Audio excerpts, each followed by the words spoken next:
الحمد لله نحمده ونستعينه ونستغفره ونؤمن به ونتوكل عليه ونعوذ بالله من شرور أنفسنا ومن سيئات أعمالنا من يهده الله فلا مضل له ومن يضلل فلا هادي له وأشهد أن لا إله إلا الله وحده لا شريك له وأشهد أن محمدا عبده ورسوله أما بعد فإن خير الحديث كتاب الله وخير الهدي هدي محمد صلى الله عليه وسلم وشر الأمور محدثاتها وكل محدثة بدعة وكل بدعة ضلالة وكل ضلالة في النار.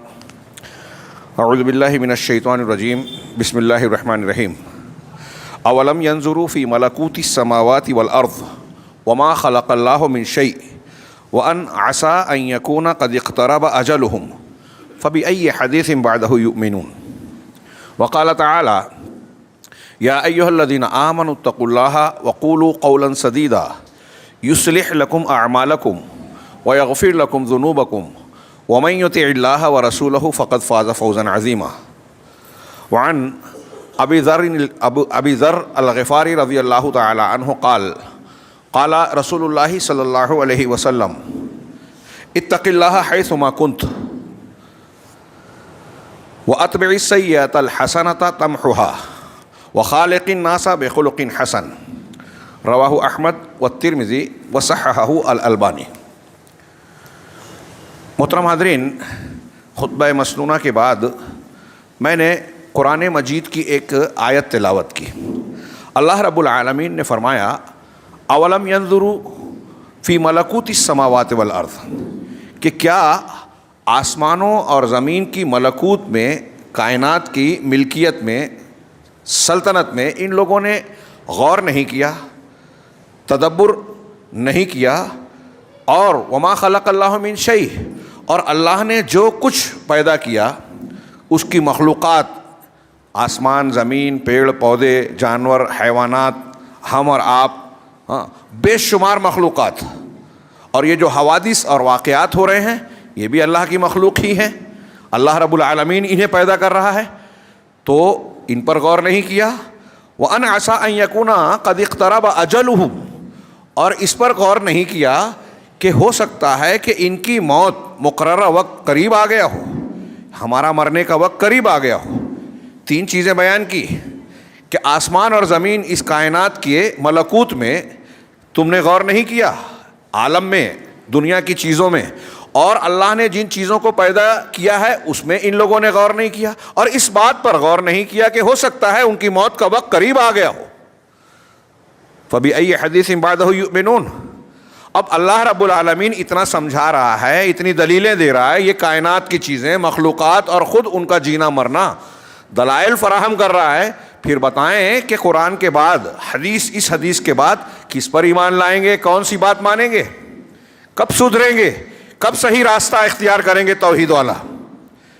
یہ اللہ رب العالمین نے جس سیاق و سباق میں اس بیان کو پیش کیا ہے، بیان فرمایا ہے، یہ کفار و مشرکین جو اللہ رب العالمین کی بات کو، قرآن کو، رسول اللہ صلی اللہ علیہ وسلم کو نہیں مان رہے تھے، دلائل آ جانے کے باوجود، نشانیاں دیکھ لینے کے باوجود یہ نہیں ماننے کو تیار تھے. ان کو کہا لیکن اس بات کو اگر ہم اپنے اوپر بھی منطبق کریں، مسلمانوں پر، کہ ہمارے سامنے قرآن ہے، حدیث ہے، قرآن و حدیث کی تعلیمات ہے، اور ہم دیکھ رہے ہیں کہ دنیا میں ہمارے گرد و پیش میں کیسے کیسے مسائل، پریشانیاں، دقتیں آ رہی ہیں، ان پریشانیوں اور دقتوں کا حل قرآن و حدیث میں موجود ہے، راہیں بتائی گئی ہے، اللہ کی رحمت، اس کی نصرت، اس کی مدد کا راستہ صاف صاف بتا دیا گیا ہے. اور یہ بھی بتا دیا گیا ہے کہ کس چیز کو اختیار کرنے سے اللہ ناراض ہوتا ہے، عذاب آتا ہے، پریشانیاں آتی ہیں، دنیا میں اور آخرت میں ناکامیابی گھیرتی ہے، یہ بھی بتا دیا گیا. لیکن ہم اگر غور کریں تو دوسروں کی بات چھوڑیے، مسلمان بھی قرآن و حدیث کی ان تعلیمات کو ماننے کے لیے تیار نہیں ہیں. اس تناظر میں یہ اس آیت کا سوال ہم سے اور آپ سے بھی ہے، فَبِأَيِّ حَدِيثٍ بَعْدَهُ يُؤْمِنُونَ، کہ اللہ کی کتاب اور شریعت کے بعد تم اور ہم اور آپ کون سی بات مانیں گے؟ کیا ماننے کے لیے تیار ہیں؟ ہاں، دنیا میں کتنے واقعات اور حوادث ہو رہے ہیں. ابھی ہم رونا رو رہے ہیں گزشتہ 2 مہینے سے لگ بھگ. اگرچہ کہ فلسطین کا معاملہ 70 سال 60-70 سال پرانا ہو چکا. 1948 سے اسرائیل کا ناپاک وجود قائم ہوا جب سے اس علاقے میں، تب سے جو ہے کچھ نہ کچھ مسائل جاری ہیں، اور مختلف موقعوں پر، خاص موقعوں پر قتل عام ہوتا ہے مسلمانوں کا. مسلمانوں کے لہو سے وہ سرزمین سرخ ہے، سیاہ ہے. اور اس وقت جو کچھ سازش ہو رہی ہے عالمی سطح پہ اسرائیل کی طرف سے، اور پھر اس میں ہمارے لوگ استعمال ہو رہے ہیں، ڈفلی اور بجاتے ہیں کہ ہم نے یہ کر دیا وہ کر دیا. ہاں، ابھی حماس یا دوسرے لوگوں نے 100 150 200 250 لوگوں کو چھڑوایا، اس سے زیادہ اسرائیل نے اس کے بعد حملے میں مار دیا. آپ نے اس لیے چھڑوایا ہے کہ مار دیا جائے؟ وہ اپنے منصوبے پر عمل کرتا رہے، اپنے قیدیوں کو چھڑا لیا. آپ نے جنگ بندی کے لیے کوئی مضبوط معاہدہ کروایا ہی نہیں. وہ اپنے مقاصد کو حاصل کرنے کے لیے آگے بڑھ رہا ہے. مسلمان صرف چیخ چلا رہا ہے، عوام تو عوام، خواص بھی، حکومتیں بھی، اور سب ایک دوسرے کی شکوہ اور شکایت کر رہے ہیں. اللہ رب العالمین کی طرف سے ایک بے رحم قسم کا دشمن مسلط ہے، اور نہتے عوام پر، بچوں، عورتوں پر کھلے عام دنیا کے ضمیر کے سامنے، دنیا کی آنکھوں کے سامنے ظلم ڈھا رہا ہے، ان کی جان مال سے کھیل رہا ہے. ان کی سرزمین پر پہلے سے جو بہت سارے حصے پر قبضہ ہے، مزید قبضہ کرنا چاہتا ہے. یہ سب کچھ ہو رہا ہے، ہم چیخ چلا رہے ہیں. اس کا حل کیا ہے؟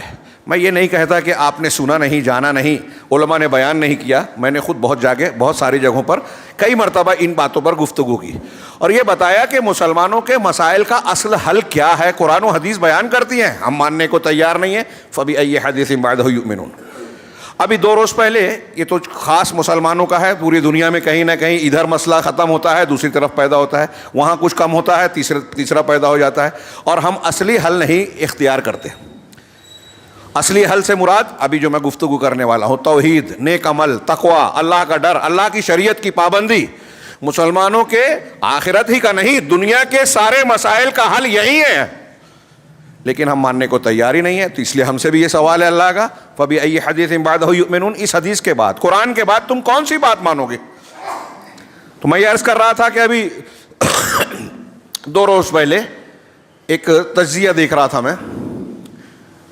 چنئی میں جو سیلاب آیا، شہر میں پانی بھر گیا، اموات ہوئی، نقصان ہوا، شہر کے بہت سارے آباد علاقوں میں پانی جم گیا، کئی فٹ اونچا، گاڑیاں، کاریں، سامان بہہ گئے، بجلی پانی کے راستے بند ہو گئے، بجلی کٹ گئی، غذائیں نہیں پہنچ رہی ہیں، لوگ گھروں میں قید ہو گئے، کئی لوگ مر گئے، ڈوب گئے.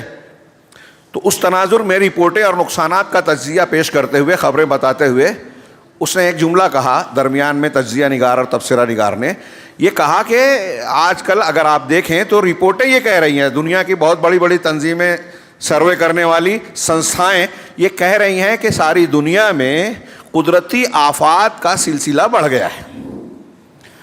کہیں زلزلہ ہے، کہیں طوفان ہے، کہیں سیلاب ہے، ہاں، کہیں اور کوئی ایسی چیزیں بیماری کی شکل میں وبا پھیل رہی ہے. چائنا میں ابھی ایک نیا کہہ رہے ہیں بیکٹیریا تھا، وہ چائنا میں پھر سے بیماری ایک پھیلی ہے، اور کل کی خبر ہے کہ دلی میں 7 مریض اس کے پائے گئے.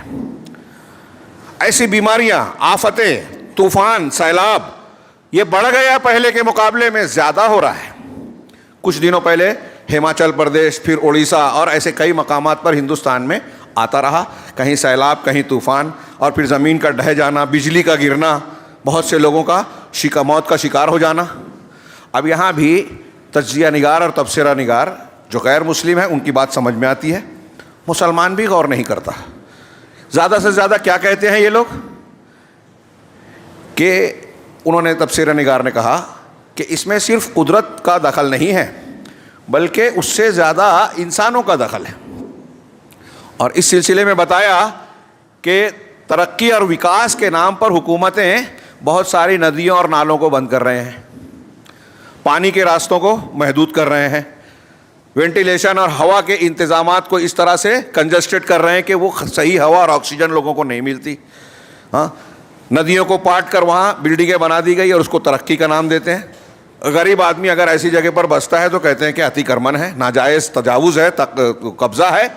اور گورنمنٹ کرتی ہے فلڈ ایریا میں پانی کی جگہ، ندی کی جگہ کو پاٹ کر، تالاب کو ختم کر کے وہاں اگر بساتی ہے، درختوں کو کاٹتی ہے، پہاڑوں کو بلا وجہ تراشتی ہے، وہاں مکانات بناتے، کہتے ہیں وکاس ہے، ترقی ہے.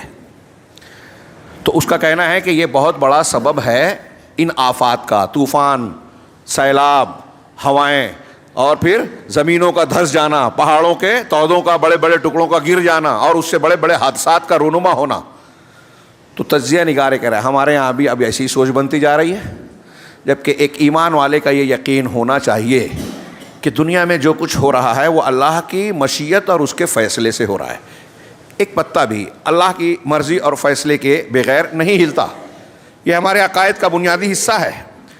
تو اب سیلاب آ رہا ہے، طوفان آ رہا ہے، یا کوئی اور افتاد اور آفت آ رہی ہے، یا دشمن مسلط ہو کے مسلمانوں کو قتل کر رہا ہے، عزتوں سے جائیداد کو کھیل رہا ہے، عزت پامال کر رہا ہے، یہ بھی اللہ کی مشیت اور مرضی سے اور اس کے فیصلے سے ہو رہا ہے۔ کیوں ہوتا ہے یہ؟ اگر تکلیف، مصیبت، پریشانی آتی ہے تو ایک ہوتی ہے آزمائش اور ایک ہوتا ہے عذاب۔ یہ کیا ہے؟ آزمائش میں اللہ رب العالمین کی طرف سے بندے کے لیے بہت سارے انعامات ہوتے ہیں، اگر صبر کرے تو اور درجات کی بلندی، یہاں بے عزتی نہیں ہوتی، جبکہ عذاب میں رسوائی اور بے عزتی بھی ہوتی ہے۔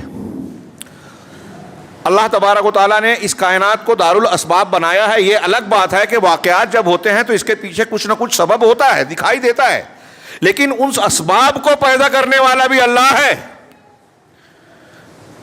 اگر ایک حکومت ظلم کر رہی ہے تو اس ظالم حکمراں اور حکومت کو بنانے والا کون ہے؟ اس کو یہ موقع دینے والا کون ہے کہ وہ ظلم کر رہا ہے، وہ غلط فیصلے کر رہا ہے، وہ کمزوروں پر ظلم کر رہا ہے؟ اگر اللہ نہ چاہے تو کیا وہ یہ کر سکتا ہے؟ فرعون کی فرعونیت اس وقت سے چلی جب تک اللہ نے چھوٹ دی، اگر اللہ کی چھوٹ نہ ہوتی تو وہ کمزوروں پر ظلم کر پاتا، بنی اسرائیل کو غلام بنا پاتا؟ جب تک چھوٹ دی، جب اللہ کا فیصلہ ہوا تو اللہ نے اس کے لشکر کے ساتھ اس کو ڈبا دیا۔ یہ اس کی سنت اور اس کا قانون طریقہ ہے۔ تو میں یہ عرض کر رہا تھا کہ یہ جو سارے واقعات اور حادثات ہو رہے ہیں یہ سب کے سب اللہ رب العالمین کے فیصلے اور مشیت کے مطابق ہو رہے ہیں۔ اس کا نسخہ کیا ہے؟ صاف سیدھی بات۔ میں نے قرآن کی جو دوسری آیت اور ایک حدیث پڑھی، آج کے جمعہ میں نسخے علاج کے طور پر، یعنی علاج کا جو ہمارا نسخہ ہے اس کے طور پر یہی دو چیزیں پیش کرنا چاہتا ہوں، لیکن اس کو اختیار کرنا ہمارے لیے اب آسان نہیں رہ گیا۔ ہم سنتے ہیں، زبان سے ماننے کا دعویٰ بھی کرتے ہیں، اور ہمارے ہاں اب بہت قابل لوگ ہیں۔ آج کل سوشل میڈیا کے دور میں دیکھیے تو جاہل لوگ علماء کو بتاتے ہیں، حکمرانوں کے فیصلے پر تنقید کرتے ہیں، اتنے جانکار لوگ ہیں۔ حقائق معلوم نہیں ہے تبصرہ شروع کر دیتے ہیں۔ یہ جمہوریت اور خارجیت والا مزاج اس طریقے سے پروان چڑھ چکا ہے۔ ہمارا یہ مزاج کیوں بنا کہ قرآن حدیث کا نسخہ ہمیں معلوم ہے، بار بار بتایا جاتا ہے کہ ہمارے مسائل کا حل اس میں ہے، لیکن اختیار نہیں کرتے۔ اس کی ایک وجہ قرآن میں بہت جگہ بہت ساری ہے۔ ایک وجہ ایک مقام پر اسی سورہ اعراف میں جہاں کی آیت پہلی پڑھی تھی، ایک آدمی کی مثال دی اللہ رب العالمین نے۔ بعض مفسرین کہتے ہیں کہ کسی خاص آدمی کی طرف اشارہ ہے، متعین آدمی، لیکن وہ روایتیں صحیح نہیں ہیں۔ ہر انسان جس کے اندر وہ باتیں ہوں جو اس آیت میں بیان کی گئی ہے وہ اس سے مراد ہے۔ ہم اور آپ بھی ہو سکتے ہیں، اللہ اس میں شامل نہ کرے۔ اللہ نے کہا وَاتْلُ عَلَيْهِمْ نَبَأَ الَّذِي آتَيْنَاهُ آیَاتِنَا، کہ ان پر اس شخص کی آیت کو بیان کیجئے، تلاوت کیجئے، سنائیے۔ اس شخص کی بات کو، خبر کو بیان کیجئے لوگ ان پر، آتَيْنَاهُ آیاتنا، جس کو ہم نے اپنی آیتیں دی تھی، مطلب اپنے دین کا علم دیا تھا، شریعت بتائی تھی، اللہ کی نشانیوں اور آیتوں کا علم تھا اس کے پاس، اس شخص کو عطا کیا، لیکن فَانْسَلَخَ مِنْهَا، وہ ان آیتوں اور ان تعلیمات کے دائرے سے باہر نکل گیا۔ اپنے آپ کو رکھیے، مسلمانوں کو آج کے اس پر اللہ نے ہم کو آیتوں کا علم دیا ہے، قرآن حدیث کی کچھ معلومات دی ہے، دین سکھایا، اسلام دیا۔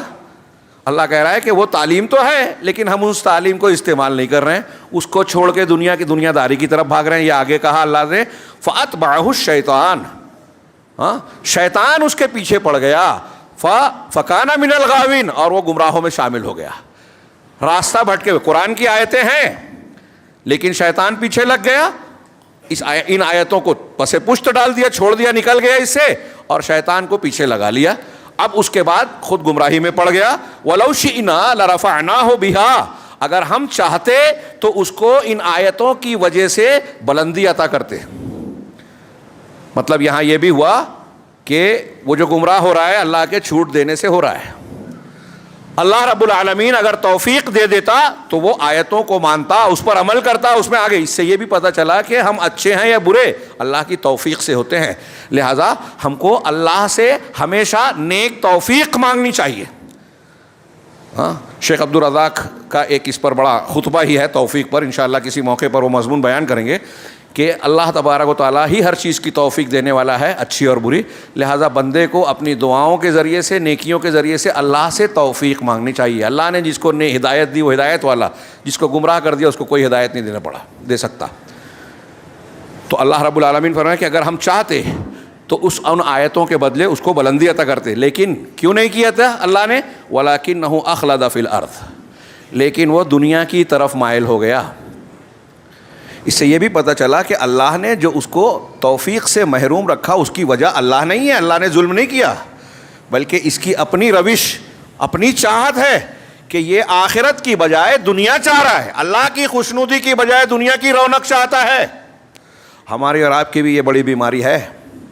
ہاں, اپنے اندر جائزہ لیجئے, دوسروں کی بات مت کیجئے. ہر شخص اپنے آپ پر غور کرے کہ ہم آخرت اور دین کے لیے کتنا کام کرتے ہیں, کتنا جذبہ رکھتے ہیں, ہمارے دل میں کتنا اللہ کا خوف ہے, آخرت کے لیے کتنی فکر ہے, جنت کے کام کر رہے ہیں, جہنم سے اپنے آپ کو بچا لیں. 24 گھنٹے میں ہم اس پر کتنا سوچتے اور کرتے ہیں, اور دنیا کتنی کما لیں, بنا لیں, دنیاوی طور سے فائدے حاصل کر لیں, ترقی کر لیں, اس پر کتنا سوچتے ہیں اور کتنی محنت کرتے ہیں. ہمیں خود اپنے اندر کا جواب مل جائے گا. اللہ کہہ رہا ہے کہ شیطان کو پیچھے لگایا, گمراہ بن گیا. اگر ہم چاہتے تو اپنی آیتوں کے ذریعے سے اس کو بلندی بخشتے, لیکن یہ خود دنیا کے پیچھے پڑ گیا, مائل ہو گیا. وَاتَّبَعَ هَوَاهُ, اور اپنی خواہشات کے پیچھے پڑ گیا, اس کی پیروی کی. خواہشات نفس, ہوا بڑا جامع لفظ ہے. اپنے دل کی بات مانی, اپنی چاہت کے پیچھے پڑ گیا, دنیاوی طور سے لذتوں, قرآن اور حدیث سے ہٹ کر دنیا کی جو بھی چیز اختیار کرے بندہ, وہ ہوا ہے, خواہش نفس ہے. وہ چاہے جتنی عقل مندی کی بات کرے, اگر قرآن و حدیث کے خلاف ہے تو وہ اتباع ہوا میں مبتلا ہے. اللہ کہہ رہا ہے کہ دنیا کی طرف یہ مائل ہو گیا اور قرآن و حدیث کو ماننے کی بجائے اپنے خواہشات کی پیروی کر رہا ہے, اپنی رائے مان رہا ہے, قرآن حدیث کے خلاف باتوں کو اختیار کر رہا ہے, اور سوچتا ہے کہ مسائل حل ہو جائیں, اسرائیل نابود ہو جائے, ہاں, سیلاب نہ آئے, طوفان نہ آئے, اللہ تبارک و تعالیٰ کی طرف سے کوئی پکڑ نہ آئے, ناراضگی نہ ہو, رحمت آئے. ایسا کیسے ہو سکتا ہے؟ پہلے اس کا مستحق تو بنے آپ اور ہم. اللہ کہہ رہا ہے کہ وَاتَّبَعَ هَوَاهُ, اس نے اپنے خواہشات کی پیروی کی. فَمَثَلُهُ كَمَثَلِ الْكَلْبِ, تو اس کی مثال کتے کے جیسی ہے. قرآن کا بیان ہے یہ. کیسے کتے کی طرح ہے؟ إِن تَحْمِلْ عَلَيْهِ يَلْهَثْ أَوْ تَتْرُكْهُ يَلْهَثْ, اگر آپ اس کتے پر بوجھ لا دیں, ہاں, ڈانٹے پھٹکاریں, تب بھی وہ ہانپتا ہے. کتا تھکن سے, بھوک کی وجہ سے, پیاس کی وجہ سے زبان باہر نکال کے جو ہانپتا ہے نا, اس کو کہا جائے لہث کہتے ہیں. لہث کہ اگر آپ اس کو ڈانٹیں یا اس پر بوجھ لا دیں تب بھی وہ ہانپتا ہے زبان نکال کر, اور تترک ہو یا اسے چھوڑ دیں فریش رہے تب بھی ہانپتا ہے. یعنی دونوں حالتوں میں کتا اپنی زبان نکال کر ہانپتا رہتا ہے. ایسے ہی اس شخص کی مثال ہے. کس کی؟ ذالک مثل القوم الذین کذبوا بآیاتنا, یہ ان لوگوں کی مثال ہے جنہوں نے ہماری آیتوں کو جھٹلایا, ہماری آیتوں کو مانتے ہی نہیں ہیں. کیا ہم مان رہے ہیں؟ یہ تو کافروں کی بات ہے, لیکن کیا ہم مان رہے ہیں جو اپنے آپ کو مسلمان کہتے ہیں, مومن کہتے؟ تو جو اللہ کی آیتوں کو جھٹلائے یا اللہ کی آیتوں کو نہ مانے, اس کی مثال کتنی بری ہے, کتے کی طرح ہے. کیا مطلب ہے اس کا؟ کہ اس کا مطلب یہ ہے کہ جیسے کتا ڈانٹا جائے, پھٹکارا جائے, بوجھا لادا جائے یا نہ لادا جائے, فریش ہو, تھکا ہوا ہو, زبان نکال کر ہانپتا ہے, ایسے ہی وہ شخص ہے جس کو قرآن اور حدیث سنایا جائے, بتایا جائے, لیکن وہ مانتا ہی نہیں ہے, واعظ اور نصیحت کو ماننے کے لیے تیار ہی نہیں ہے. ہم اور آپ مانتے ہیں کیا؟ ہاں, ابھی جمعہ کا خطبہ ہوگا, ایسے ہمارے ہاں قابل مل جائیں گے جو یہ کہیں گے مولانا صاحب کو یہ ایسے بولنا تھا, اسے یہ بات بیان کر دینی تھی ساتھ میں, یہ جو کہہ رہے تھے, یا فلاں موضوع لینا تھا, وغیرہ وغیرہ. مطلب یہ کہ ان کو بڑی معلومات ہے, بہت اچھی بات ہے, لیکن جو معلومات ہم کو ہے, میں صرف ایک آدمی دو آدمی کی کسی مخصوص کی بات نہیں کر رہا ہوں، سارے مسلمانوں کا یہ حال ہے کہ جس کو جو معلومات ہے، قرآن کی آیتیں، حدیث کی تعلیمات یا دین کے بارے میں جو معلومات ہے، کیا جو نہیں ہے ابھی جانے دیجئے، جو معلوم ہے کیا ہم اس پر عمل کر رہے ہیں؟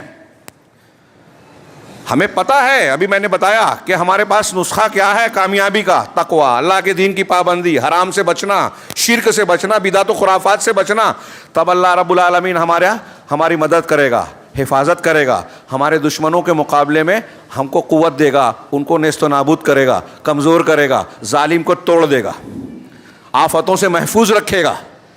یہ قرآن و حدیث کی بہت سی آیتیں حدیث ہیں۔ ومن اعرض عن ذکری فإن له معیشۃ ضنکا، جو اللہ کے ذکر سے اعراض کرے گا اس کے لیے تنگ زندگی ہوگی، پریشانیاں ہوگی، دقتیں ہوگی، یہ قرآن کہہ رہا ہے۔ اور اللہ نے فرمایا کیا ہے، وَلَوْ أَنَّ أَهْلَ الْقُرَىٰ آمَنُوا وَاتَّقَوْا لَفَتَحْنَا عَلَيْهِمْ بَرَكَاتٍ مِّنَ السَّمَاءِ وَالْأَرْضِ، اگر اہل قرآ بستی کے لوگ ایمان اور تقوی اختیار کر لے تو ہم آسمانوں اور زمین کی برکتوں کو کھول دیں گے، ان کے دروازے کھول دیں گے۔ یہ میں نے اشارے کے طور پر دو آیتوں کو پیش کیا، دونوں تو ایک ایک طرف کی، ہم سنتے ہیں، جانتے ہیں۔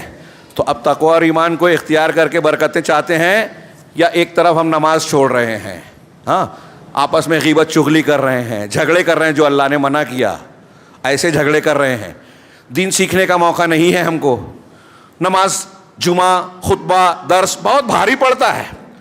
میں نے ابھی سوال کیا نا کہ قرآن حدیث جو اللہ نے ہمارے لیے نازل کیا اس کو سیکھنے پڑھنے کے لیے اعلان کیا جائے، عالم دور سے آئے، ہمارے پاس ٹائم نہیں ہے۔ ہم دین کے لیے کتنا وقت نکال رہے ہیں اور آخرت کے لیے کتنا ہم کو کتنی فکر ہے، اور دنیا کے لیے کتنا ٹائم دیتے ہیں، کتنی دلچسپیاں لیتے ہیں اپنے شوق میں، اپنے خواہشات کی پورا کرنے میں۔ سمپل چیز ہے، ہر شخص اپنے اپنے بارے میں غور کرے۔ یہ آیتیں میں یہ عرض کر رہا ہوں کہ ہم کتنا ماننے کے لیے تیار ہیں اللہ کی بات اور رسول اللہ صلی اللہ علیہ وسلم۔ دعویٰ ہم کرتے ہیں لیکن کتنا مانتے ہیں؟ اللہ تبارک و تعالیٰ نے یہ مثال دینے کے بعد فرمایا فَقْصُصِ الْقَصَصَ لَعَلَّهُمْ يَتَفَكَّرُونَ، ہاں لہٰذا آپ یہ قصے ان کو، ان حقائق کو بیان کریں، ہاں تاکہ وہ سوچیں، غور کریں۔ ہم کو اور آپ کو غور کرنے کی دعوت دے رہا ہے قرآن پاک، تفکر کریں۔ سَاءَ مَثَلًا الْقَوْمُ الَّذِينَ كَذَّبُوا بِآيَاتِنَا، بڑی بری مثال ہے اس قوم کی جنہوں نے ہماری آیتوں کو جھٹلایا، اور وہ لوگ خود اپنے نفسوں پر ظلم کرتے رہے، آیتوں کو، اللہ کی بات کو، رسول کی بات کو نہیں مانا۔ اب وقت بہت محدود ہوتا ہے، بلکہ میں سمجھتا ہوں دیر سے شروع ہوا، ختم ہو رہا ہے۔ میں وہ بات کہ اب نسخہ کیا ہے، بہت لمبی چوڑی باتیں آپ سنتے رہیں، میں دو مقام سے قرآن کی ایک آیت اور ایک حدیث پیش کر رہا ہوں جس میں ہماری زندگی اور آخرت کے مسائل کا حل ہے۔ لیکن آخری میں سوال یہی ہے کہ کیا ہم ماننے کے لیے تیار ہیں؟ کیا ہم اس نسخے کو اختیار کرنا چاہتے ہیں؟ ہم چاہتے ہیں کہ فلسطین میں مسلمانوں پر ظلم نہ ہو، ان کو ان کی زمین اور حق ملے، عزت ملے، مقام ملے، ہمیں چاہنا چاہیے۔ ان کا درد اگر ہم محسوس نہ کریں تو ہمارا ایمان صحیح نہیں ہے، کسی بھی مسلمان کو تکلیف ہو۔ لیکن بڑا افسوس ہوتا ہے کہ ہم وہاں کے مسلمانوں کے درد کے لیے درد کا مظاہرہ کرتے ہیں اور اپنے پڑوسی کے مسلمان کو جو ہے تکلیف دیتے ہیں۔ خود تو غیر مسلم ہے، دشمن ہے، آپ تو مسلمان ہیں، دوست ہیں، پڑوسی ہیں، آپ کا حق زیادہ ہونا چاہیے۔ ہاں تو آپ پڑوس میں ظلم کرو اور یہ سوچو کہ ایک ہمارا دشمن ہمارے ساتھ ظلم نہ کرے، کیسے ہو سکتا ہے؟ ہاں تو ہم چاہتے ہیں کہ ایسا ہو، ہم چاہتے ہیں کہ ہمارے مسائل حل ہوں، فقر و فاقہ دور ہو۔ ہمارے خلاف قوانین بن رہے ہیں، ہمارے نوجوانوں کو بے قصور ہوتے ہوئے بھی گرفتار کیا جاتا ہے، مسلمانوں اور اسلام کو بدنام کیا جاتا ہے، کیا کچھ نہیں ہو رہا ہے۔ اگر ہم چاہتے ہیں کہ یہ سلسلہ بند ہو تو ایک سیدھا سادھا نسخہ ہماری عقل میں نہیں آتا، لوگوں کی شعور میں نہیں آتا کہ قرآن و حدیث جو نسخہ بتا رہے ہیں وہ دنیا کے معاملات کیسے حل کرے گا۔ لیکن آپ بار بار سن چکے ہیں کہ آپ تسبیح پڑھو گے، حضرت فاطمہ رضی اللہ تعالیٰ عنہ کو ہاتھوں میں چھالا پڑا ہے اللہ کے رسول، ان کو خادم دینے کی بجائے کہہ رہے ہیں کہ بستر پہ آؤ سونے کے ٹائم تو سبحان اللہ، الحمدللہ، اللہ اکبر 33 اور 34 مرتبہ کہو۔ دونوں میں کیا کنیکشن ہے؟ بہت گہرا کنیکشن ہے، فی الحال اس کی تفصیل کا موقع نہیں ہے، میں اس سے پہلے کئی مرتبہ بیان کر چکا ہوں۔ چنانچہ یہ دیکھیے میں نے جو آیت پڑھی تھی، یا ایھا الذین آمنوا، یا ایھا الذین آمنوا اتقوا اللہ وقولوا قولا سدیدا، یہ خطبۃ الحاجہ میں یہ آیت پڑھی جاتی ہے۔ ہمارے یہاں نکاح کے وقت بھی یہ آیتیں پڑھی جاتی ہیں، بڑی مشہور ہے، سورہ احزاب کے آخر کی، کہ اے ایمان والو اتقوا اللہ، اللہ سے ڈرتے رہو، تقوی اختیار کرو۔ تقوی کا مختصر معنی یہ کہ شریعت کی پابندی کرو، جس چیز کا اللہ نے حکم دیا اس کو اپنی طاقت کے مطابق کرو، جس کو منع کیا اس سے باز آ جاؤ، رک جاؤ، یہ تقوی ہے۔ اللہ کا تقوی اختیار کرو۔ وقولوا قولا سدیدا، اور درست، سچی، نپی تلی، جچی تلی بات کہو، حق اور انصاف کی بات کہو، جہاں کہیں رہو سچی بات کہو، تھوڑا سا بھی ادھر ادھر مت ہو۔ ہمارے یہاں تھوڑی دیر کے لیے کتنا سمپل جملہ ہے، اور آپ سننے کے بعد آپ کو لگ رہا ہوگا کہ کوئی خاص بات نہیں ہے، لیکن آپ غور کیجئے کہ کیا اس کوئی خاص بات نہیں ہے جس کو ہم جانتے ہیں؟ کیا ہم اپنے گھر میں، ادارے میں، اپنے ڈیوٹی کے مقام پر، مختلف موقعوں پر، سماج محلے میں، کیا ہر جگہ سچ بولتے ہیں، قول سدید بولتے ہیں، نپی تلی بات، سچی بات، جھوٹ نہ ہو، غلط نہ ہو، حق کے خلاف نہ ہو، غیبت چغلی نہ ہو، برائی کی بات نہ ہو، کیا ہم اس سے بچ کے صحیح سیدھی بات کرتے ہیں؟ وقولوا قولا سدیدا، یہ چھوٹی بات نہیں ہے، دونوں تقوی پر عمل کرنا اور سچی اور اچھی بات کرنا۔ قول سدید میں یہ بھی آ گیا کہ آپ کسی سے بات کریں تو نرمی کے ساتھ کریں، لطف کے ساتھ بات کریں، حلم اور بردباری ہو، حکمت کی بات ہو، لغو، بیکار بات، گندی بات نہ ہو، گناہ کی بات نہ ہو، ساری چیزیں آ گئی اس کے اندر۔ اگر ایسا آپ کریں گے تو اللہ نے اس کا نتیجہ کیا بتایا؟ یا ایھا الذین آمنوا اتقوا اللہ وقولوا قولا سدیدا یصلح لکم اعمالکم، اگر تم ایسا کرو گے تو اللہ تمہارے اعمال کو سدھار دے گا، ویغفر لکم ذنوبکم، اور تمہارے گناہوں کو معاف کر دے گا۔ کتنا سمپل! اللہ کے کلام پہ ہمیں ایمان ہے کہ نہیں ہے؟ ایک ایمان والا یہ کہے کہ نہیں سمجھ میں نہیں آ رہا ہے تو وہ انکار ہو جائے گا قرآن کی، مانا نہیں اگر اس نے۔ سمپل نسخہ بتایا گیا، اللہ کا تقوی اختیار کرو، صحیح، سچی، انصاف کی درست بات کہو۔ سدید کہتے ہیں ٹھیک، تیر کو نشانے پر مارا جائے کہتے ہیں کہ بالکل ٹھیک نشانہ لگا، سدید اس کو کہیں گے۔ تو اللہ رب العالمین کہہ رہا ہے کہ اگر تم متقی ہو گئے اور تم نے بات کرنے میں سچی اور اچھی بات کرنے کا طریقہ اختیار کر لیا تو نتیجہ کیا ملے گا؟ اعمال آپ کے ٹھیک ہو جائیں گے اور اللہ گناہوں کو معاف کر۔ یہ دو نسخہ دیکھیے، دو نتیجہ۔ آج ہمارا سارا معاملہ چلتا ہے، بیٹا نافرمان ہو گیا، شہر میں فلاں برائی ہو گئی، گھر میں جھگڑا، جماعت میں جھگڑا، پڑوس سے جھگڑا۔ یہ جھگڑا کب ہوتا ہے؟ جب کوئی آدمی نیک عمل سے ہٹ کے برے عمل میں جاتا ہے۔ کسی نے گالی دے دی، کسی نے کوئی ظلم کر دیا، کسی نے کوئی اور ایسی حرکت کی جس سے سامنے والے کو غصہ آیا، پلٹ کے اس نے جواب دیا، دونوں میں جھگڑا ہو گیا۔ سارا فساد برے اعمال کا نتیجہ ہے۔ ایک چیز کہ بندوں میں جھگڑے ہوتے ہیں یا برائیاں جس کو ہم کہتے ہیں وہ بدعملی ہے۔ جب آدمی نیک عمل والا ہو گیا تو یہ مسئلہ حل ہو گیا۔ دوسرا، آدمی کا گناہ آدمی کے لیے سب سے زیادہ خطرناک گھاتک دشمن ہے۔ دنیا اور آخرت کی جتنی مصیبتیں ہیں، پریشانیاں ہیں، ہاں، دنیا میں اللہ کا عذاب آ رہا ہے، آسمانی افتاد جس کو ہم کہتے ہیں، یا دنیا کے طور پر کوئی یعنی فلسطین کا مسئلہ ہو یا کوئی سیلاب طوفان والی بات ہو، ان سب کی سب سے بڑی وجہ ہے ہمارے گناہ۔ مرنے کے بعد عذاب قبر ہو، آخرت کا عذاب ہو، یا میدان محشر کی رسوائیاں ہوں، پریشانیاں ہوں، ان کی وجہ کون ہے؟ گناہ۔ اللہ کہہ رہا ہے کہ تقوی اختیار کرو گے اور سچی اور اچھی بات کرو گے تو اللہ تبارک و تعالیٰ نہ صرف تمہارے اعمال کو ٹھیک کر دے گا، صحیح کر دے گا، تمہارے گناہوں کو بھی معاف کر دے گا۔ کتنی بڑی بات ہے۔ آگے اس کی وضاحت کی کہ تقوی اور صحیح بات کرنا کیا ہے، اس کی وضاحت وہ مزید ہو جاتی ہے کہ وَمَن يُطِعِ اللَّهَ وَرَسُولَهُ فَقَدْ فَازَ فَوْزًا عَظِيمًا، جو اللہ کی اطاعت کرے اور اس کے رسول کی اطاعت کرے مانے تو وہ بہت بڑی کامیابی سے ہمکنار ہوا۔ بظاہر کتنی سمپل بات ہے اور ہم اس کو مانتے بھی ہیں ظاہر میں، لیکن اگر میں گہرائی میں جاؤں جس کا وقت نہیں ہے تو حقیقت یہ ہے کہ کبھی ہم نفس کی خواہشات کی بنیاد پر اللہ کے احکامات کو نہیں مانتے، کبھی غلط علم اور غلط مسلک کی وجہ سے ہم تقوی کو اختیار نہیں کرتے۔ ابھی میں وضاحت کروں گا۔ تقوی میں سر فہرست توحید ہے، نیکیاں ساری نیکیاں ہیں، توحید ہے، سنت کی اتباع ہے، نمازوں اور عبادتوں کی پابندی ہے، اور دوسرے احکامات کو بجا لانا ہے، ممنوعات سے بچ جانا ہے۔ آج مسلمانوں میں کسی زندگی کا کوئی بھی شعبہ دیکھ لیجئے، عقیدے میں شرک پایا جاتا ہے۔ ہمارے یہاں قبریں آباد ہے، شرک کفر کے اڈے، ہاں جتنی بھی قسم کے شرکیات ہیں مسلمانوں میں پائی جا رہی ہیں. بدعت قدم قدم پر ہے.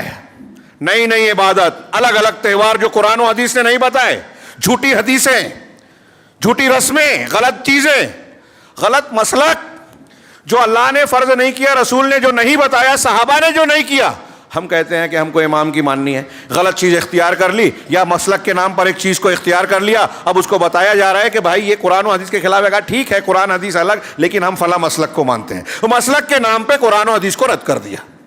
کامن ہے, یہ بہت عام سی بات ہے. لا الہ الا اللہ سے آدمی دین میں داخل ہوتا ہے. ہمارے یہاں ایسے بزرگوں کو کے پیچھے لوگ چل رہے ہیں جو لا الہ الا اللہ کا معنی ہی غلط بتاتے ہیں, اور ہمارے لوگوں کو فرصت نہیں ہے کہ اس دین کی بنیاد جس کے بغیر جنت میں جا ہی نہیں سکتے اس کو سمجھے, مانے سمجھ کے کیسے اس کو لا الہ الا اللہ کو ماننا ہے. ہمارے پاس فرصت نہیں ہے. ہاں ادرک لہسن پیاز کے لیے ٹائم ہے, دنیا کی ایسی چیزیں جو غیر ضروری ہیں, فضول ہیں, ان کے لیے وقت ہے. لیکن لا الہ الا اللہ جو تمام انبیاء کی دعوت کی بنیاد ہے, جنت اور جہنم کو اللہ نے اسی کے لیے بنایا کہ جو مانے گا جنت میں جائے گا, نہیں مانے گا جہنم میں. ہم کو فرصت نہیں ہے. کتنے مسلمان ہیں ابھی یہاں پوچھوں حاضرین کو, ہاں سبق چل رہا تھا ہمارا سلسلہ اثر بعد آج بھی ہوگا انشاءاللہ, کہ لا الہ الا اللہ کی شرائط کیا ہیں. میرا خیال ہے 2-4 لوگ شاید ملیں گے جو بتا پائیں کن چیزوں سے آدمی لا الہ الا اللہ کہنے کے باوجود کیا کرے گا, کون سی چیزیں ہیں جس سے اس کا لا الہ الا اللہ ٹوٹ جاتا ہے اور وہ کافر ہو جاتا ہے. وہ دن بھر میں 1000 مرتبہ لا الہ الا اللہ پڑھے لیکن کافر ہو جائے گا, نہیں معلوم. نتیجہ یہی ہے کہ ایک طرف ہم مسلمان اپنے آپ کو کہتے ہیں, دوسری طرف شرک, کفر اور ایسی چیزوں کو اختیار کر رکھا ہے جس کی وجہ سے ہمارا مسلمان ہونا صحیح رہ ہی نہیں جاتا. اور پورے عالم اسلام میں اس طرح کے مسائل ہیں. ہم کہہ رہے ہیں اس آیت میں اللہ تعالیٰ نے, میں نے کہا بالکل صاف سمپل سیدھا سا نسخہ ہے, 2 لائن کی آیتیں ہیں, 2 آیتیں 3 آیتیں. ہاں تقوی, قول سدید, اللہ اور اس کے رسول کی اطاعت. ہم نے قرآن کو ابھی کسی بھی مسلمان سے جو اپنے آپ کو مسلمان کہتا ہے پوچھئے کہ قرآن کو آپ مانتے کہ نہیں مانتے, یہ آیت مانتے کہ نہیں, کہے گا مانتا ہوں. لیکن آپ اس کو بولیں گے کہ دیکھیں نماز پڑھنے میں یہ سنت رسول ہے, کہے گا میرے مسلک میں نہیں ہے اس لیے میں نہیں کروں گا. تو آپ نے رسول کی اطاعت کی کیا؟ مسلک کا جھگڑا کنارے پھینکیے. اللہ تعالیٰ قیامت کے دن یہ نہیں پوچھے گا کہ تم فلاں امام کو مانتے تھے تو ان کے طریقے کی بجائے ان کا کیا, ان کے طریقے کی بجائے یہ مانا, یا کیوں مانا. یہ ضرور پوچھے گا کہ رسول کو رسول بنا کر بھیجا تھا, یہ کہا تھا کہ اللہ کی اطاعت کرو, رسول کی اطاعت کرو, یہ کہا تھا کہ تمہارے لیے رسول کی ذات میں نمونہ ہے, تم اس نمونے کو چھوڑ کر, تم نے اس کی اطاعت کو چھوڑ کر دوسروں کو کیوں اپنا مقتدا بنایا. یہ سوال ہوگا, پکا ہے. یہ قرآن و حدیث کہہ رہی ہے لیکن ہم مانتے نہیں ہیں. میں نے جو شروع میں کہا فبأي حدیث بعد یؤمنون, مسلمانوں سے پوچھنے والا ہے اللہ کا یہ سوال, یہ کون سی حدیث اور قرآن مانتے ہو تم؟ اپنے آپ کو مسلمان کہتے ہو اور پھر اللہ سے شکوہ بھی کر رہے ہو کہ ہمارے اوپر مصیبت آ رہی ہے, لوگوں نے مسجد توڑ دی, لوگ مسلمانوں کی اینٹ شہید بجا رہے ہیں, پورے ایک ملک کو تباہ کر رہے ہیں. اللہ کی مدد کہاں ہے؟ اللہ کی مدد اپنی جگہ ہے, اور آتی ہے کس کے لیے؟ جو ایمان والے ہیں, توحید والے ہیں. اللہ رب العالمین ان کو کسی ماں سے زیادہ چاہتا ہے, ان کی حفاظت کرتا ہے. لیکن ایمان والے ہم ہیں کیا؟ اپنے آپ کو سمجھ رہے ہیں. کیسے سمجھ رہے ہو؟ کیا معلومات حاصل کی کہ آپ کا لا الہ الا اللہ صحیح ہے؟ آپ لا الہ الا اللہ کا معنی سمجھتے ہیں, اس کے تقاضے کو جانتے ہیں, اس کے مطابق آپ کا ایمان, اسلام اور کا عمل ہے کیا؟ جب ایک آدمی قبر پہ جا کے مردوں سے مدد طلب کر رہا ہے, وہاں قربانی کر رہا ہے, غیر اللہ کے نام کی نظر و نیاز کر رہا ہے, تو اس کا لا الہ الا اللہ سلامت کہاں رہا؟ گلے میں تعویذ ڈال رہا ہے, دھاگا پہنا ہوا ہے, یہ مجھ کو مصیبت سے بچائے گا, شیطان جن آصف سے بچائے گا, تو اس کا ایمان کہاں رہا اللہ پہ؟ وہ اللہ تعالیٰ وہ کرنے والا نہیں مان رہا ہے, اس دھاگے کو مان رہا ہے. اللہ کے رسول نے کہا جس نے تمیمہ لٹکایا اس نے شرک کیا, مسلمان ماننے کو تیار ہی نہیں ہے. فبأي حدیث بعدہ یؤمنون. اللہ اور اس کے رسول کی اطاعت کرو. اب پہلے تو لوگ اماموں کی سنتے تھے, اب اماموں سے ہٹ کے دانشوروں کی سننے لگے, مفکرین ان کی بدعتی کتابوں کو قرآن حدیث سے زیادہ پڑھتے پڑھاتے ہیں, رواج دیتے ہیں, ہمارے نوجوان ان کو لائک کرتے ہیں, جو صحابہ کو برا بھلا کہہ رہے ہیں. جہاں حدیثوں کا انکار ہے, جہاں لا الہ الا اللہ کے معنی کی ہی غلط تشریح کی جا رہی ہے. ہمارے یہاں کئی جماعتیں, کئی مسلک ہیں نا, اور پھر یہ دعوت دی جاتی ہے ارے لڑو مت, ہر ایک اپنے اپنے مسلک پہ رہ کے ایک ہو جاؤ. ابھی یہ بات میں نے کئی تقریروں میں کہی اس ہفتے 10 دن میں, کہ اللہ تعالیٰ کہتا ہے وَأَنَّ هَذَا صِرَاطِي مُسْتَقِيمًا فَاتَّبِعُوهُ, یہ میرا سیدھا راستہ ہے. کون سا؟ جو رسول نے دیا, قرآن اور حدیث کا. یہ میرا سیدھا راستہ ہے, اسی کی اتباع کرو. جنت میں لے جانے والا بس یہی راستہ ہے, یہ اللہ کہہ رہا ہے, کوئی ایرا گہرا نہیں, ہمارا مالک خالق رازق کہہ رہا ہے. جنت میں جانا ہے تو دین اور اللہ کے رسول کا راستہ مانو. قرآن کہہ رہا ہے وَلَا تَتَّبِعُوا السُّبُلَ فَاتَّبِعُوهُ, اسی کو مانو, ایک ہی راستہ ہے وہ. یہ بھی دھرم صحیح, وہ بھی مسلک درست نہیں. ایک راستہ جو اللہ کا ہے وہی ماننا پڑے گا جنت جانا ہے تو. اللہ نے آگے واضح کر دیا وَلَا تَتَّبِعُوا السُّبُلَ, اور الگ الگ دوسرے راستوں کی یعنی دوسرے مذہب اور دوسرے مسلک کو مت مانو.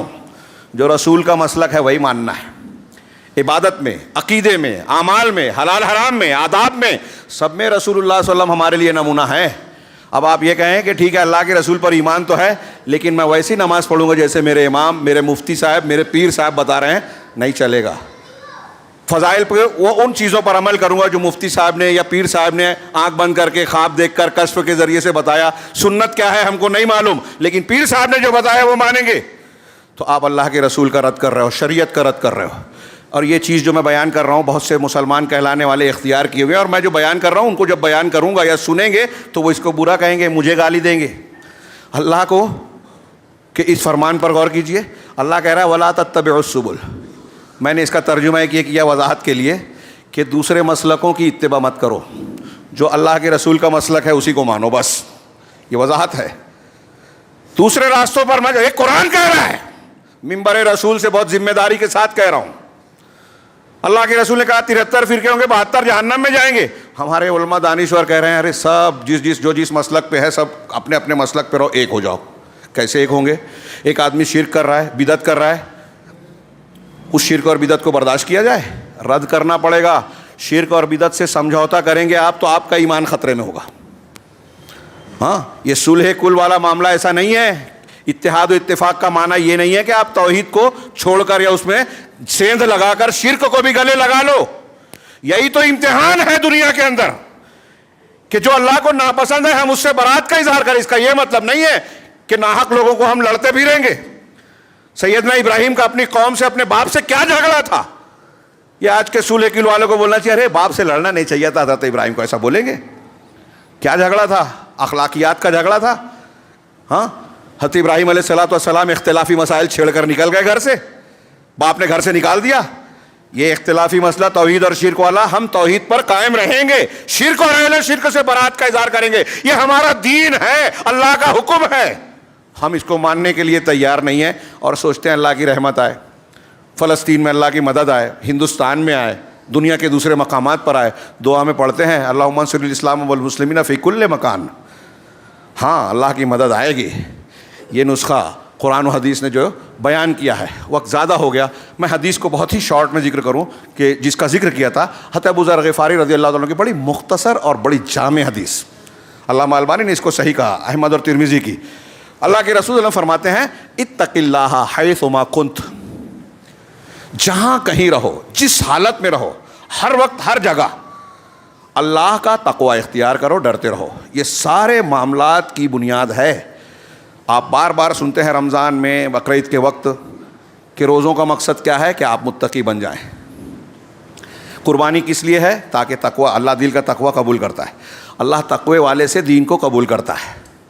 اور تقوی کیا ہے؟ یہ میرے سامنے کاغذ پہ شیخ عبد الرحمن بن ناصر السعدی نے اس حدیث کی جو شرح کی ہے 3-4 صفحے میں وہ ہے, لیکن موقع نہیں ہے کہ میں وہ پوری باتیں. انہوں نے قرآن کی 3-4 جگہوں سے آیتیں نقل کی, جیسے لیس البر ان تولوا وجوہکم, لیس البر ان تولوا وجوہکم قبل المشرق والمغرب والی آیت. اس کے بعد جو ہے ایک آیت سورہ آل عمران کی سارعوا الی مغفرۃ من ربکم وجنۃ عرضها السماوات والارض اعدت للمتقین. اس کے بعد ایک آیت الذین ينفقون فی السراء, وہیں اسی آیت میں آگے ہے ينفقون فی السراء والضراء والکاظمین الغیظ والعافین عن الناس واللہ یحب المحسنین. ان آیتوں کی تشریح کرتے ہوئے عبد الرحمن بن ناصر السعدی نے کہا کہ قرآن کی ان آیتوں کو پڑھیے تو آیتوں میں متقیوں کی صفات بیان کی گئی ہے, ظاہری باطنی عقیدے کی باتیں بھی ہے اس میں, کہ جو اللہ پر ایمان لائے, آخرت پر ایمان لائے, فرشتوں اور رسولوں پر ایمان لائے. یہ ایمانیات بھی تقوی میں شامل ہے. آخر میں کہا کہ یہی لوگ سچے متقی ہیں. ہاں, اس آیت کے آخر میں کہا. پھر جو صبر کرتے ہیں, نماز قائم کرتے ہیں, زکوٰۃ دیتے ہیں, ظاہری بدنی مالی ساری عبادت اللہ کے لیے کرتے ہیں. پھر آخر یہ جو آیت ہے کہ جن کے لیے جنت تیار کی گئی ہے وہ متقی ہیں، جنت متقیوں کو ملے گی. متقی کون ہے؟ جو خوشحال ہوں، تنگی ہو یا خوشحالی ہو، ہر حال میں اللہ کے راستے میں خرچ کرتے ہیں اور اپنے غصے پر قابو رکھتے ہیں، کنٹرول رکھتے ہیں اور لوگوں کو معاف کرتے ہیں. یہاں غور کیجئے، تقوی کی تشریح کر رہے ہیں یہ قرآن سے. متقی کون ہے؟ جس کے اندر یہ ساری صفات پائی جائیں. ایمان رکھتا ہے اللہ پر، رسول پر، فرشتوں پر، آخرت پر، تقدیر پر، اسلام کے ارکان پر، نماز، روزہ، حج، زکوٰۃ پر اپنی طاقت کے مطابق عمل کرتا ہے.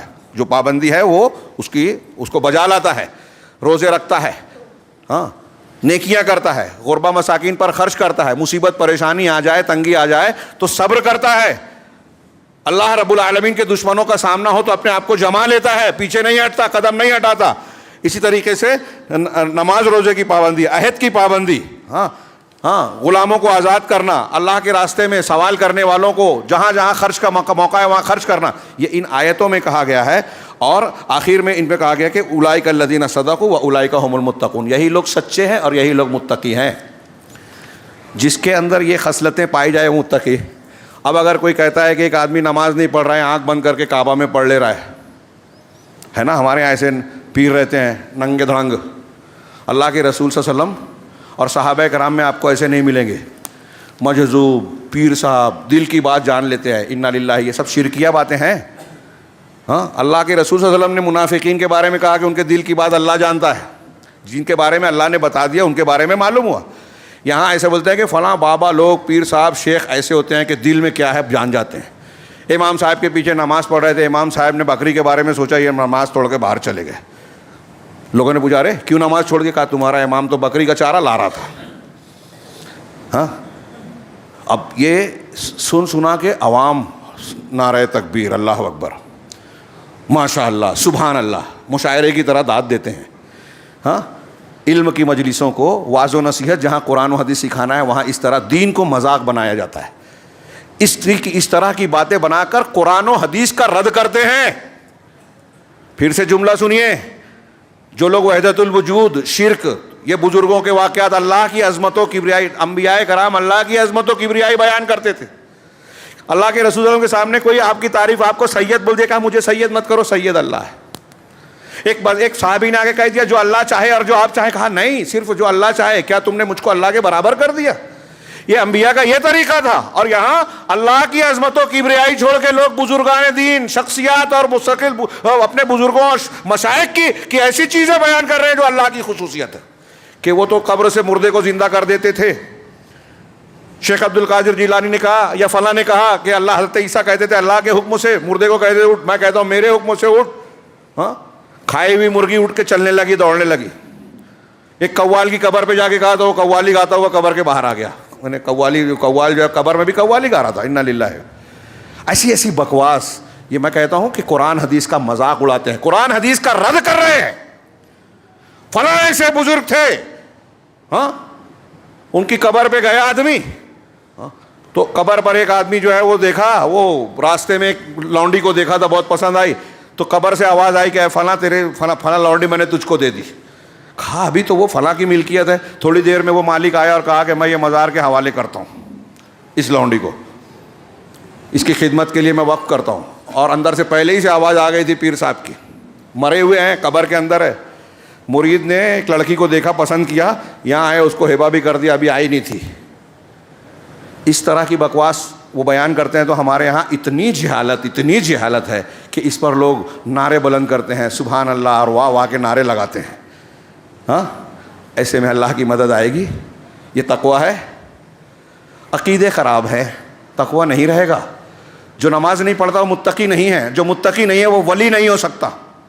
علامہ ابن تیمیہ رحمہ اللہ نے لکھا کہ سورہ یونس میں اللہ نے کہا الا ان اولیاء اللہ لا خوف علیہم ولا هم یحزنون.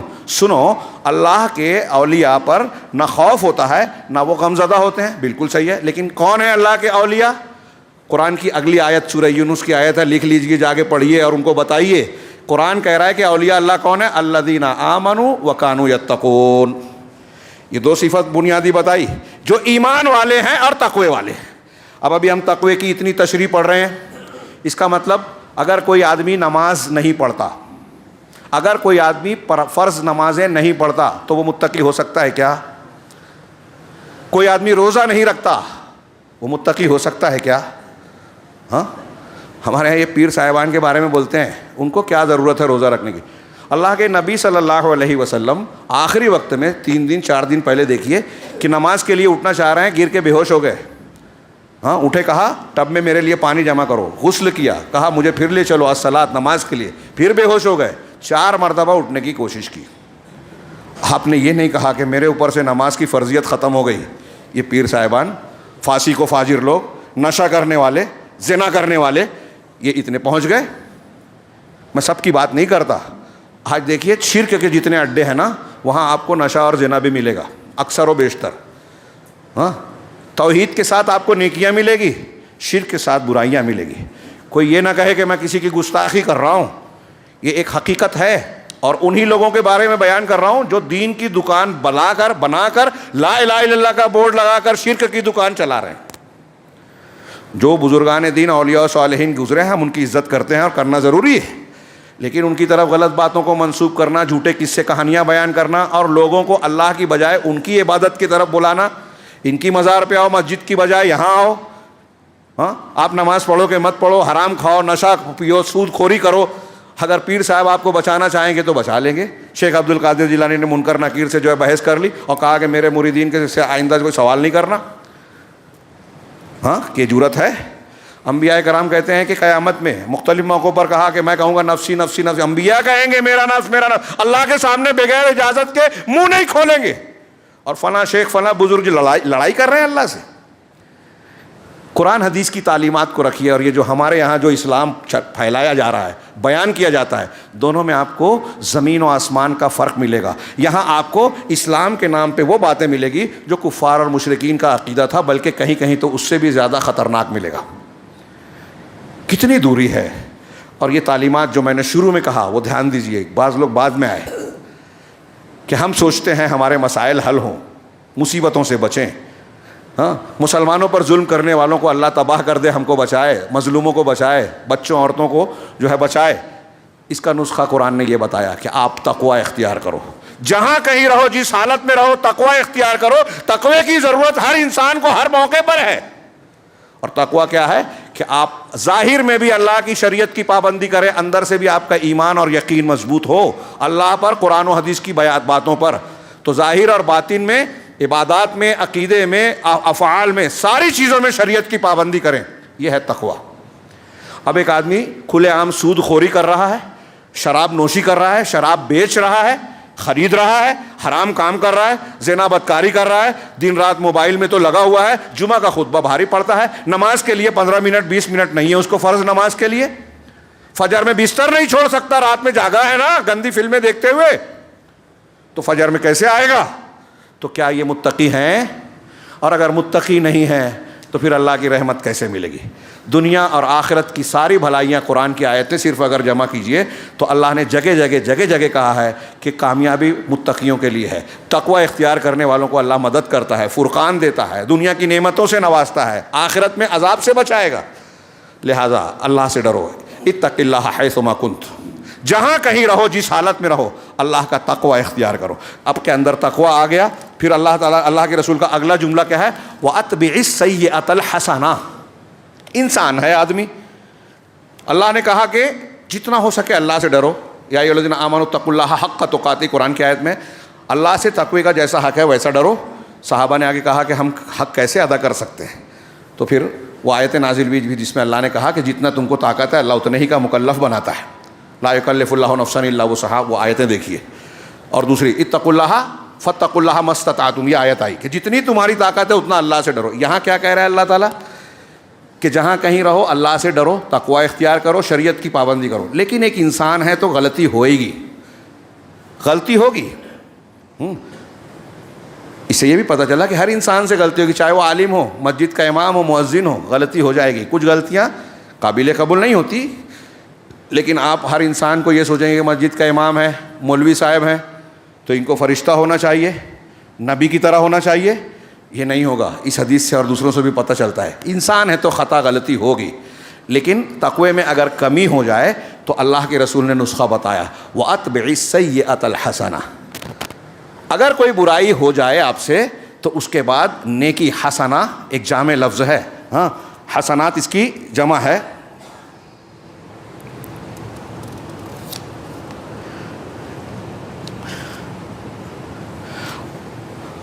حسنہ میں ساری اچھائیاں اور خوبیاں جو شریعت کے پابندی کے شریعت کی تعلیمات کی روشنی میں ایسی چیزیں، وہ ساری نیکیاں جو بندے کو اللہ سے قریب کریں وہ حسنہ ہے، ہاں اور حسنات ساری نیکیاں ہیں۔ برائیوں کو تباہ کو مٹانے والی نیکیاں کون کون سی ہیں؟ اس میں سر فہرست توبہ و استغفار ہے، اللہ تعالیٰ کے جرام میں سچی توبہ، اگر آپ سے غلطی ہو گئی توبہ کریں، استغفار کریں، اللہ تبارک و تعالیٰ کی انابت، ہر وقت اس کا ذکر کرنا، اس کے خوف، اس سے امید دل میں جگائے رکھنا، اللہ کا ڈر آپ رکھیں اور آنکھ سے آنسو بہے تو یہ بھی گناہوں کو مٹاتا ہے۔ ہاں اسی طریقے سے مالی اور بدنی طور پہ جو کفارے بتائے گئے ہیں کہ آپ سے کوئی غلطی ہو گئی تو آپ اتنا روزہ رکھ لو، یہ بدنی کفارہ ہے، اتنا صدقہ کر دو، یہ مالی کفارہ ہے، اس کے ذریعے سے بھی نیکیاں برائیاں مٹتی ہیں۔ اسی طرح لوگوں کو معاف کر دینا، آپ کے گھر میں آپ کی بیوی ہے، آپ کے بچے ہیں، وہ آپ کے ماتحت ہیں، وہ بھی انسان ہیں، جیسے آپ سے غلطیاں ہوتی ہیں ان سے بھی ہو سکتی ہے، تو اگر غلطیاں ہو جائیں تو ہر موقع سختی کا نہیں ہوتا، ہر موقع نرمی کا نہیں ہوتا، لیکن معاف کرنے کی جگہ پر معاف کر دینا جہاں گنجائش ہو، معاف کر۔ اللہ کے رسول نے کہا کہ اپنے خادم کو کتنی مرتبہ دن بھر میں مدد کروں؟ کہا 70 مرتبہ معاف کرو۔ تو لوگوں کو معاف کرنا، اگر آپ لوگوں کو معاف کرتے ہیں تو اللہ آپ کو معاف کرے گا، اگر آپ چھوٹی چھوٹی غلطیوں پہ لوگوں کی پکڑ کرتے ہیں، سختی کرتے ہیں، ہاں تو اللہ بھی آپ کو پکڑے گا۔ جیسا آپ بندوں کے ساتھ سلوک کرو گے اللہ آپ کے ساتھ کرے گا، آپ بندوں پر خرچ کرو گے اللہ آپ پر خرچ کرے گا۔ یہ نسخہ یاد رکھیے، اچھے اچھوں کو سمجھ میں نہیں آتا، اور یہ جو بات میں کہہ رہا ہوں قرآن حدیث کی بہت سی دلیلوں میں مل جائے گا۔ واللہ فی عون العبد ما کان العبد فی عون اخیہ، بندہ اللہ بندے کی مدد میں رہتا ہے جب تک بندہ اپنے بھائی کی مدد کرتا ہے۔ آپ چاہتے ہیں کہ اللہ آپ کی مدد کرے، ہماری مدد کرے، تو آپ اپنے رشتہ دار کی، پڑوسی کی، قریبی مسلمان کی یا جو بھی ہو اس کی مدد کیجیے، بھوکے کو کھانا کھلائیے، اللہ آپ کو کھانا کھلائے گا۔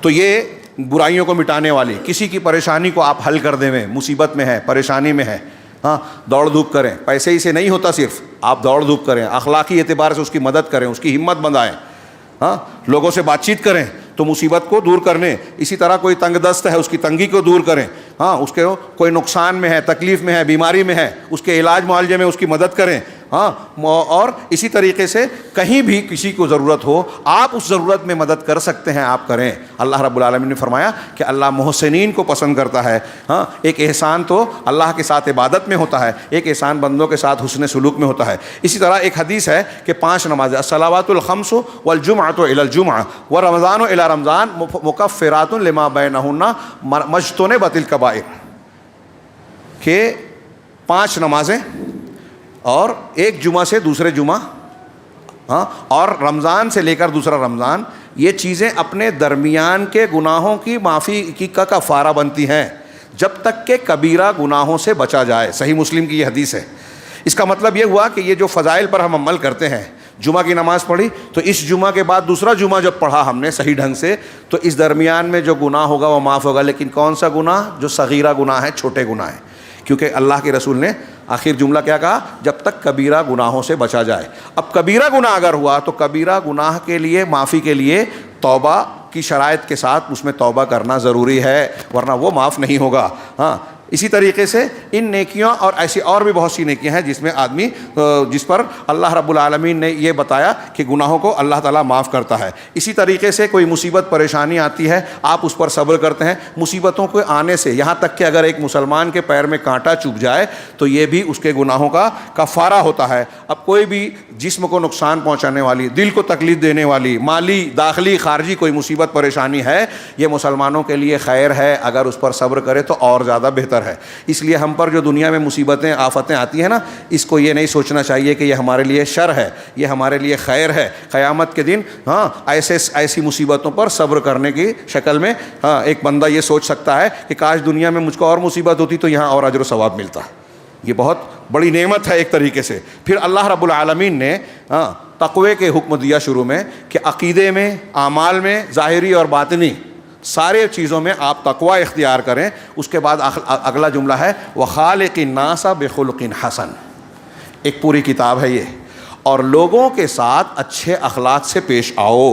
ہاں، اب اول حسن اخلاق کیا ہے کہ آپ اپنی ذات سے کسی کو نقصان نہ پہنچائیں، آپ کی زبان سے کسی کو نقصان نہ پہنچے، آپ کے کسی عمل سے نقصان نہ پہنچے. کہ آپ پڑوسی کے گھر کچرا گندگی پھینک رہے ہو، اتی کرمن کر کے دوسروں کو تکلیف دے رہے ہو، راستے میں تکلیف دہ چیزیں ڈال رہے ہو، ایسی اور بہت ساری چیزیں جس سے آپ دوسروں کو تکلیف دیتے ہیں، اس سے آپ رک جائیے. یہ ان کے ساتھ حسن اخلاق ہے. مسلمانوں کا، اسلام کا اور اسلام کے پھیلانے کا سب سے بڑا ہتھیار یہی اخلاق رہا ہے. نبی کریم صلی اللہ علیہ وسلم اس سلسلے میں پوری انسانی تاریخ میں سب سے بہترین نمونہ ہے. اخلاق کا سب سے بہترین اور عظیم مرقع وَإِنَّكَ لَعَلَىٰ خُلُقٍ عظیم. اللہ نے خود کہا کہ آپ عظیم اخلاق پر ہیں. نبی صلی اللہ علیہ وسلم کے اخلاق کو اختیار کیجئے. ہاں، تو اس میں جو تفصیلات ہیں کہ آپ بات کریں تو اچھی بات کریں، کسی کے ساتھ حسن سلوک کرنا، کوئی غلطی کر دے تو معاف کر دینا، نظر انداز کر دینا، لین دین میں نرمی برتنا. ہاں، اب اس کی فہرست اگر میں بناؤں کہ اچھے اخلاق میں کیا کیا شامل ہے تو بہت لمبا وقت درکار ہوگا. یہاں صرف اختصار سے میں کہوں کہ بندوں سے جو بھی ہم معاملہ کریں تو شریعت کے دائرے میں جو اچھائی ہے، جو نیکی ہے، ہم وہ اختیار کریں. اس سے کیا ہوگا؟ بندوں کے حقوق بھی ادا ہوں گے اور آپ بندوں سے قریب بھی ہوں گے.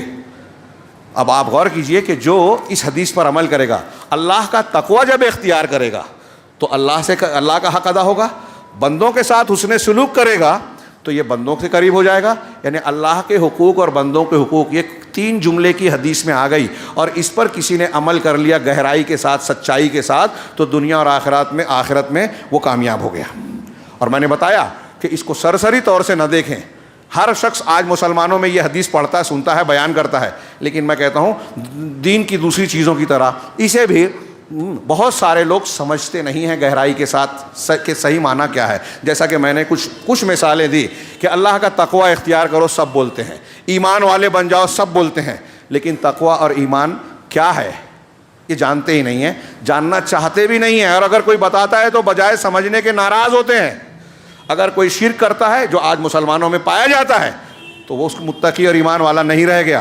اگر کوئی بدعات کو اختیار کرتا ہے جو آج بہت سارے مسلمانوں میں ہے تو وہ متقی نہیں رہ جاتا. اگر کوئی شخص شریعت کی مخالفت کرتا ہے، اللہ اور اس کے رسول کو جانتے بوجھتے ان کے احکامات کو پس پوچھ ڈالتا ہے، سودی لین دین کر رہا ہے، حرام کھا رہا ہے، غیبت چغلی کر رہا ہے، لوگوں کی عزتوں سے کھیل رہا ہے، لوگوں کا حق مار رہا ہے، ناجائز طریقے سے کسی زمین پر قبضہ کر رہا ہے، کسی غریب کی زمین پر قبضہ کر کے کسی کو جھوٹے کاغذات بنا کر بیچ رہا ہے، ایسے بہت ساری برائیاں آج ہمارے سماج میں ہیں. اور جب یہ کیا جاتا ہے تو تقوی نہیں رہا، حسن اخلاق نہیں رہا. اور اگر ایسا ہمارے سماج میں عام ہے تو ہم کو بھی اللہ بچائے انتظار کرنا چاہیے کہ ہم پر بھی کسی دن طوفان آئے گا، ہمارے یہاں زلزلہ آ سکتا ہے، ہمارے یہاں کوئی غیر مسلم حکمراں مسلط ہو کر ہمارے بچوں پر، ہم پر ظلم کر سکتا ہے، ہماری پراپرٹی کو چھین سکتا ہے، تباہ کر سکتا ہے. اللہ کے کوئی عذاب بھی ہمارا تعاقب کر سکتا ہے اگر ہم اللہ کی شریعت کی طرف لوٹتے نہیں ہیں. اللہ سے دعا ہے کہ وہ ہمیں شریعت کا پابند بنائے اور اس کی برکت سے دنیا اور آخرت میں ہر قسم کی مصیبت سے، فتنے سے، عذاب سے محفوظ رکھے.